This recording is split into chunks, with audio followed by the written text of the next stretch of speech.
రైతులకు అందాల్సిన ఎరువులు బ్లాక్ మార్కెట్ చేస్తూ ఈరోజు స్కాములు కనిపిస్తూ ఉన్నాయి.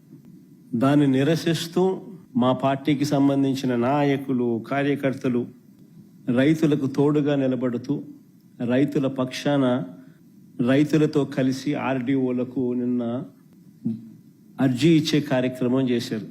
ఆశ్చర్యం ఏమిటనంటే రైతుల తరపున మేము చేసే ఈ కార్యక్రమం అడ్డుకుంటూ ఏకంగా పోలీసులు దీన్ని అనగదొక్కే కార్యక్రమం ఏ మాదిరిగా చేస్తారు అని చెప్పి చూస్తే ఆ నోటీసులు ఒకసారి చూపించండి, ఒకసారి ప్లే చేయండి. ఒకసారి ఆ నోటీసులు ఒకసారి చూస్తే రైతు నాయకులు, మా నాయకులు, కార్యకర్తలు ఇళ్లకు అర్ధరాత్రి పోలీసులను పంపి ఇంట్లో బెదిరించి ర్యాలీలకు వస్తే కేసులు పెడతామని చెప్పి ఏకంగా బెదరగొడుతూ నోటీసులు ఇచ్చారు. కాకాని గోవర్ధన్కి ఇచ్చిన నోటీస్ అది. ఇది కురసాల కన్నబాబు అన్నకి ఇచ్చిన నోటీస్ అది.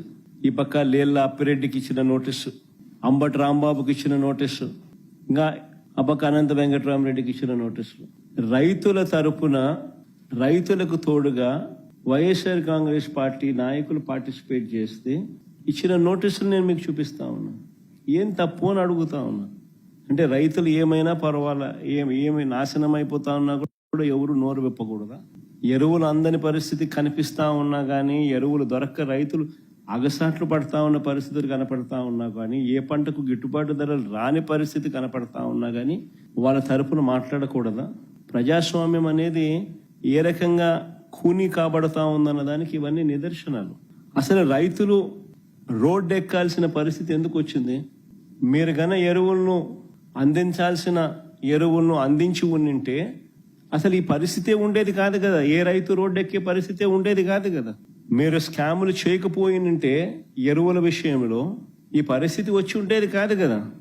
ఎరువుల కోసం 2 నెలలుగా రైతులు పడుతా ఉన్న అగచాట్లు 2 నెలలుగా జరుగుతూ ఉంది. It's not something over night జరిగింది కాదు. 2 నెలలుగా ఇది కనిపిస్తూ ఉంది. 2 నెలలుగా రైతులు పడుతా ఉన్న అగచాట్లు దీనికి సాక్ష్యం కాదా అని అడుగుతా ఉన్నా. అసలు ఇంత అధ్వానంగా ప్రభుత్వాన్ని నడుపుతా ఉన్నారు.